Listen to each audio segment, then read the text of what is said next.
भूले बिसरे रिश्ते। कहानी शुरू होती है। एक छोटे से शहर में रहने वाली आराध्या एक साधारण लड़की थी, जो अपने जीवन की सच्चाइयों से जूझती हुई बड़ी हुई थी। बचपन से ही उसने अपने माता पिता को नहीं देखा था। जब से उसे होश आया, वह एक अनाथालय में पली बड़ी थी। उसकी आंखों में एक ही सपना था, अपने असली माता पिता से मिलने का।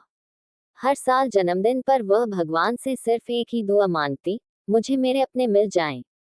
आराध्या पढ़ाई में होशियार थी और व्यवहार में बेहद विनम्र। अनाथालय के वार्डन अंकल और बाकी सभी स्टाफ उससे बहुत स्नेह करते थे, लेकिन उनके प्यार में भी वह खालीपन नहीं भर पाया जो असली रिश्तों की कमी से उपजा था। हर रात वह अपनी डायरी में कुछ न कुछ लिखती, मानो किसी अदृश्य माँ से बातें कर रही हो। एक दिन आराध्या की जिंदगी में बड़ा मोड़ आया। कॉलेज में नए सत्र की शुरुआत हुई और उसी दिन शहर के मशहूर उद्योगपति राजवीर मल्होत्रा के बेटे आर्यन मल्होत्रा का एडमिशन उसी कॉलेज में हुआ। आर्यन एक अमीर बाप का बेटा था, लेकिन उसमें घमंड नहीं था।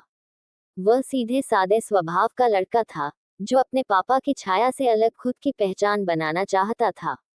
पहली बार जब आर्यन की नजर आराध्या पर पड़ी, वह उसकी सादगी और मासूमियत पर मोहित हो गया। लेकिन आराध्या किसी से भी जल्दी घुलती मिलती नहीं थी।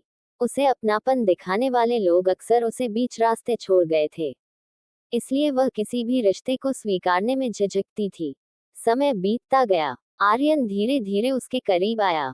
उसने आराध्या की हर छोटी बड़ी जरूरत का ध्यान रखा, बिना उसे जताए। एक दिन कॉलेज में वार्षिक उत्सव की तैयारियों के दौरान आर्यन ने आराध्या को अकेले में बुलाया और बोला, आराध्या, तुमसे कुछ कहना है। मैं जानता हूँ कि तुम अपने दिल में बहुत कुछ छुपा कर रखती हो, लेकिन मैं तुम्हारे साथ रहना चाहता हूँ, तुम्हारे हर दर्द में तुम्हारा साथी बनना चाहता हूँ।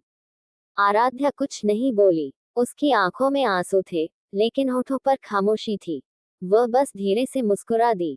पहली बार उसे किसी ने सिर्फ उसकी हंसी नहीं, उसकी खामोशी को भी समझा था। एक दिन जब आर्यन उसके साथ अनाथालय गया तो एक पुरानी अलमारी की सफाई के दौरान उसे एक फाइल मिली जिसमें आराध्या के जन्म के कुछ कागजात थे। ये देखकर दोनों चौंक गए। उस फाइल में एक अधूरी चिट्ठी थी जिसमें किसी महिला ने लिखा था, मुझे माफ करना, मेरी मजबूरी थी, लेकिन एक दिन तुम जरूर मुझे पहचानोगी।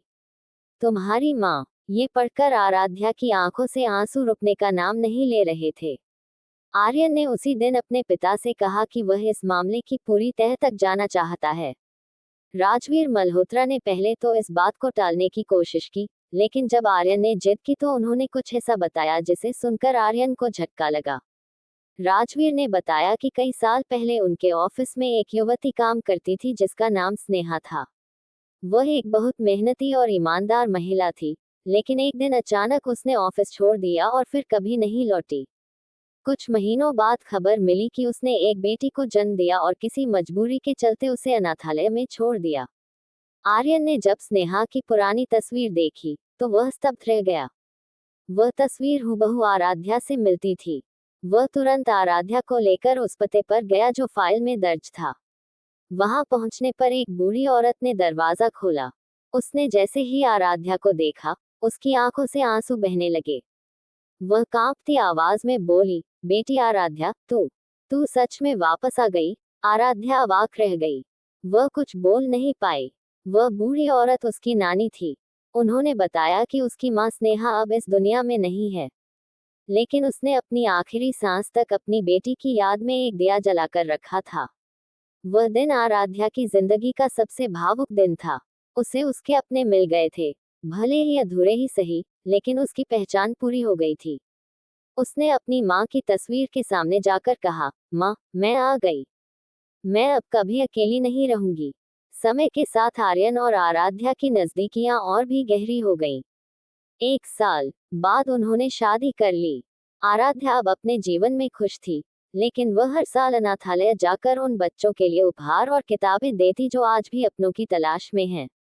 उसकी यह सोच उसे खास बनाती है, क्योंकि अब वह जानती है कि हर रिश्ता खून से नहीं बनता, कुछ रिश्ते इंसानियत से भी जुड़ते हैं। कहानी का संदेश। कभी कभी अधूरी पहचान ही हमें हमारी सबसे सच्ची पहचान से मिलवाती है।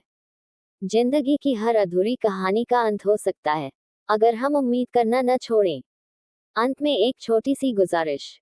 अगर इस कहानी ने आपके दिल को छू लिया हो, आपकी आंखों को नम कर दिया हो, या कहीं ना कहीं आपको अपने किसी अपने की याद दिला दी हो, तो एक छोटा सा साथ दीजिए। इस वीडियो को लाइक कीजिए, एंटी क्लॉकवाइज एरोज अपनों के साथ शेयर कीजिए, बेल और हमारे चैनल मनोरंजन की दुनिया को सब्सक्राइब जरूर कीजिए, क्योंकि हर हफ्ते हम आपके लिए लाते हैं ऐसी ही सच्ची भावनाओं से भरी कहानियां, जो सिर्फ कहानियां नहीं होती, वो किसी की अधूरी जिंदगी का पूरा सच होती हैं। आपका एक सब्सक्राइब किसी अनकही कहानी को आवाज दे सकता है।